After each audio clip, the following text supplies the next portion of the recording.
There's a royal reportedly being lined up for a more visible royal role next year as Prince William prepares a major shake-up of the monarchy's future. Zara Tindall has never held an official title and is not a working royal, but that may soon shift.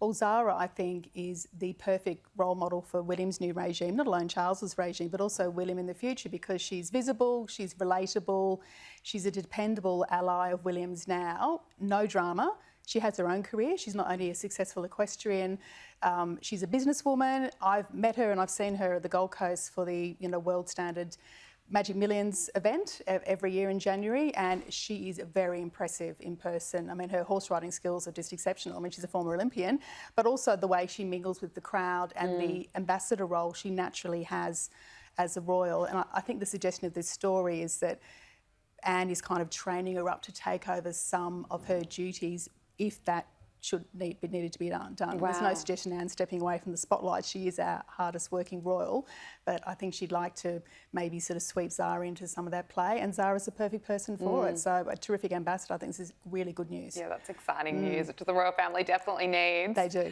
Meghan Markle, we have to talk about this interview with Harper's Bazaar. I cannot believe it. So she's stunned fans revealing a new Harper's Bazaar interview after a surprising behind-the-scenes detail about her conduct sent the internet into overdrive. So she appeared on the cover of Harper's Bazaar's December 2025/January 2026 art issue. She talked about how brave it was of her to sell jam. She dropped the fact, countless times that she was a founder.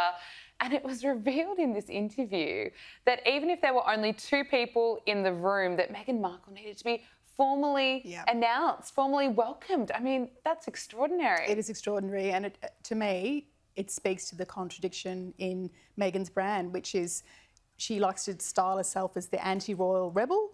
She didn't want to do any royal duties, but she still wants the title. She still wants to be feted as a member of the royal family, which technically she's not, although she's married, of course, to Harry. She wants the privilege without the workload. So, and I thought this piece was excellent because the writer herself, who was very diplomatic in the circumstances, it became satire unintentionally, just by the way she described the interview. I think it was done in two parts for the feature, and no doubt that Meghan thought this would be a very loved up piece about her philanthropy and, being a working mum and giving everyone else advice on how to do that and running a global business, selling jam, etc., as you say. And the writer didn't need to mock her because there were the two incidents in the brownstone in New York where, Meghan, Duchess of Sussex, is here, and then also elsewhere when she was going to talk to some school children in Los Angeles, some teenage girls about STEM, which is a great topic, and a golf cart swept into, and there's great detail about the crunch on the gravel and stuff. And again, some poor sap had to say, Meghan, the Duchess of Sussex, is here. It's just a disaster. It is a PR disaster. It says so much about her. Yeah, it says so much about her ambitions and her self-perception. It's bizarre. Harper's Bazaar. Yeah. It certainly is. I mean, some of the claims that she made, how brave she was being, selling jams, being a working mum. It's painful to read. It's painful. Yeah. Now, royal author Robert Jobson has revealed new details on why King Charles might have kept that meeting with Prince Harry quite brief after announcing his cancer diagnosis. He claims that the palace actually made up a medical procedure to wind up King Charles's meeting with Prince Harry after the cancer news. He wrote, he didn't actually have to have a procedure. He had to go on a helicopter to Sandringham, but it meant that the meeting had to be cut down. Is that right? Yeah, that's Jobbo's information, and Jobbo's very well sourced on these, of course, and he's put this in his new book, The Windsor Legacy. I do feel there's no malice here on Charles's part. I feel that when Harry sort of rapidly flew back to London upon hearing his father's cancer diagnosis in February last year, so 2024, he kind of invited himself. It wasn't scheduled, he wasn't summoned over. Charles had already spoken to him on the phone and said that he had cancer.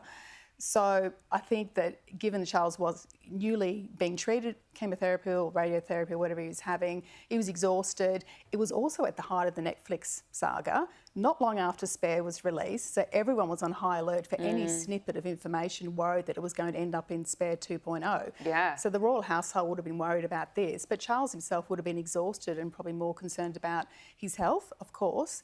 And so, the meeting was cut short with a procedure, which meant jumping on a chopper and sort of escaping to Sandringham. But of course, later in September, they had a a longer meeting. I think it was about an hour, which I think did sort of pave the way to patching things up for them. But yeah, I see this more as Charles trying to spare Harry's feelings, really, in a way. Okay. Louise Roberts, thank you so much for joining us. Good to see you. Great to talk to you.